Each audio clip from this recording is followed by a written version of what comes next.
রাজনীতিতে বেশ একটি আলোড়ন তুলতে যাচ্ছে শিক্ষার্থীদের নতুন দল। তার আগে শিক্ষার্থীরা বিশেষ করে বৈষম্যবিরোধী ছাত্র আন্দোলনের প্ল্যাটফর্ম থেকে নতুন ছাত্র সংগঠনের ঘোষণা দেওয়া হচ্ছে। আজ আপনি জানেন মধুর ক্যান্টিনে গণতান্ত্রিক ছাত্র সংসদ, যেটি মধুর ক্যান্টিন একটা ঐতিহাসিক জায়গা এবং আপনাদের ছাত্র রাজনীতির বলা যায় যে একদমই আতুরঘর বা সূতিকাগার আমরা যেটি বলি, সেখান থেকে নতুন এই সংগঠনের পথচলাকে আপনি কিভাবে দেখছেন এবং তাদের যাত্রাটা আসলে শুরু হলো সেটির মূল্যায়ন কি? ধন্যবাদ আপনাকে, ধন্যবাদ আমার দুই শ্রদ্ধা সহ আলোচক এবং এসিটিভির দর্শক শ্রোতা সবাইকে আমি শুভেচ্ছা জানাচ্ছি। আসলে আমরা গণতান্ত্রিক রাজনীতি করি, সুতরাং যে কোনো গণতান্ত্রিক সংগঠনকে আমরা স্বাগত জানাই। তবে যে কোনো সংগঠন হতে পারে, যেমন বাংলাদেশে আপনার প্রায় 70-80টা রাজনৈতিক দল আছে, অসংখ্য ছাত্র সংগঠন আছে।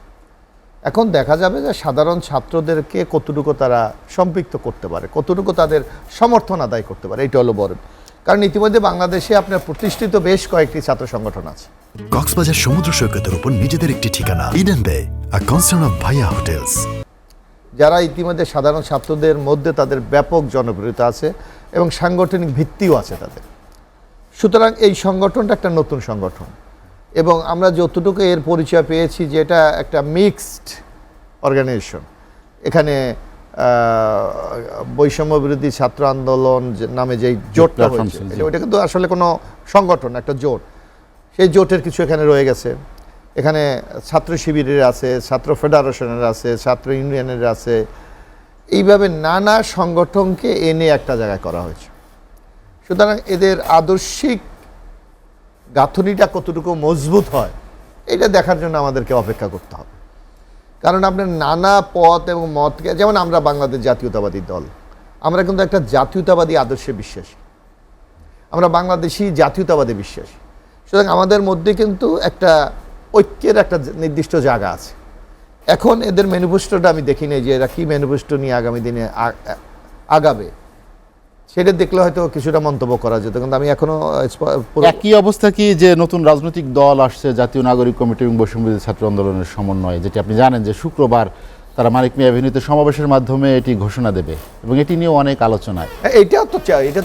এই যে ছাত্র সংগঠন, তো ওদের চ্যালেঞ্জটা আরও বড় বেশি। কারণ আপনি বাংলাদেশে প্রতিষ্ঠিত রাজনৈতিক দলগুলি রয়ে গেছে যেগুলি মানুষের আস্থা। আপনি দেখেন এই আমাদের দক্ষিণ এশিয়ায় এখানে কিন্তু পারিবারিক একটা ট্রেডিশন আছে, আপনি অস্বীকার করতে পারবেন না। এখন আপনি দেখেন পাকিস্তানে ওই যে নওয়াজ শরীফরা অথবা ভুট্টো পরিবার এখনও কিন্তু অনেক রাজনীতিতে প্রভাবশালী। আপনি ভারতের দিকে তাকান, সেখানে এখনও গান্ধী পরিবার খুব ইম্পর্টেন্ট রোল প্লে করছে। তারপর এই ব্যাপার এই যে শ্রীলঙ্কা থেকে শুরু সব জায়গায় এরকম কিন্তু একটা প্রভাব আছে। আমাদের বাংলাদেশে তো এর প্রভাব আমরা লক্ষ্যই করি।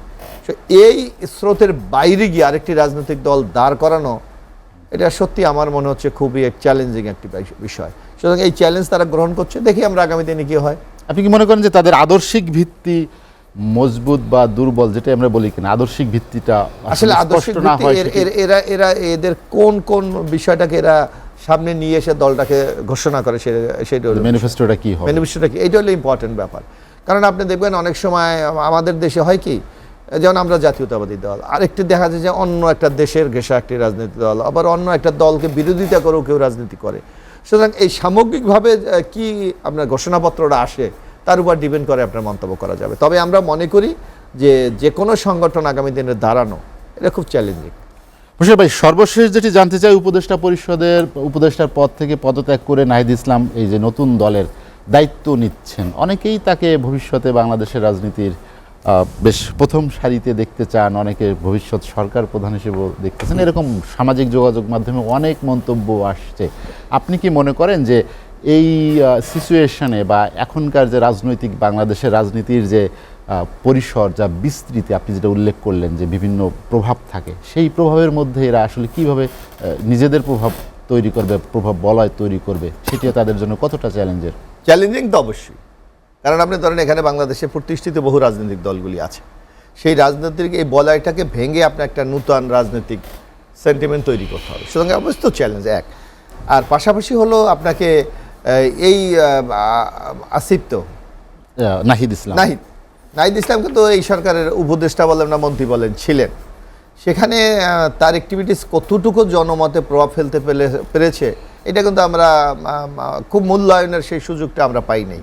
এবং এটা যদি আমার মনে হচ্ছে না জনমতে খুব একটা ইতিবাচক ভূমিকা তারা পালন করতে পেরেছে। কারণ আপনি দেখবেন বৈষম্যবিরোধী ছাত্র 5ই আগস্টের যে জনপ্রিয়তা এবং আজকের জনপ্রিয়তার মধ্যে ব্যাপক ফারাক আমরা লক্ষ্য করি। কারণ জনগণের যে প্রত্যাশা ছিল, জনগণের যে আকাঙ্ক্ষাটা ছিল যে এইভাবে একটা আকাঙ্ক্ষা নিয়ে আগামী দিনে এগিয়ে যাবে এই শক্তিটা, কিন্তু সেই আকাঙ্ক্ষা পূরণে তারা ব্যর্থ হয়েছে। যদি আপনি কেন আজকে দেখেন এই বৈষম্যবিরোধী ছাত্র আন্দোলনের সমর্থিত কিন্তু এই ডক্টর ইউনূসের সরকারটা ইতিমধ্যে আমরা দ্রব্যমূল্যের চরম ঊর্ধ্বগতি, আইন শৃঙ্খলা আমরা উন্নত করতে পারি নাই, আমরা ব্যাংকগুলিতে মারাত্মক তারুণ্যর সংকট, তারপর আরেকটি তাদের যে নির্দিষ্ট যেই ছেলে প্রায় 2000-এর মতো ছেলে মারা গেছে, তারা যে অনেকে আহত আছে, পঙ্গু আছে, অনেকে চক্ষু হারিয়ে গেছে, তাদের ট্রিটমেন্টটা পর্যন্ত তারা সুচারুভাবে করতে পারছে না এখনো পর্যন্ত।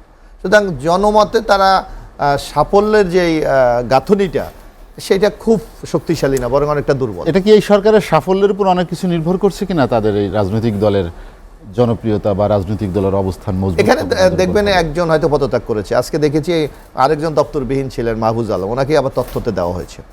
সুতরাং এই সরকারের ছাত্র বৈষম্যবিরোধী ছাত্ররা ছায়া তো এখানে পড়ছে প্রতিনিয়ত। সুতরাং চ্যালেঞ্জটা কিন্তু দুপক্ষেরই, বর্তমান গভর্নমেন্টেরও আর এই ছাত্রদের নতুন সংগঠনেরই। কারণ এই ছাত্রদের সংগঠনের একটা প্রতিচ্ছবি কিন্তু আমরা ডক্টর ইউনূসের মধ্যে দেখতে পাই, তাদের চিন্তা চেতনা বক্তব্য এবং তারা এবং এই সরকারকে তারা ডোমিনেটও করছে। আপনি দেখেন অনেক সময় দেখেন, আপনি যদি কোথাও ক্রাইসিস দেখা যায়, সরকার যতটুকু না অ্যাক্ট করে তার চেয়ে বেশি দেখি এই যে বৈষম্যবিরোধী ছাত্র আন্দোলনরা করে। সুতরাং এখানে এই দায়টা কিন্তু আমি মনে করি পারস্পরিক সম্পর্কিত।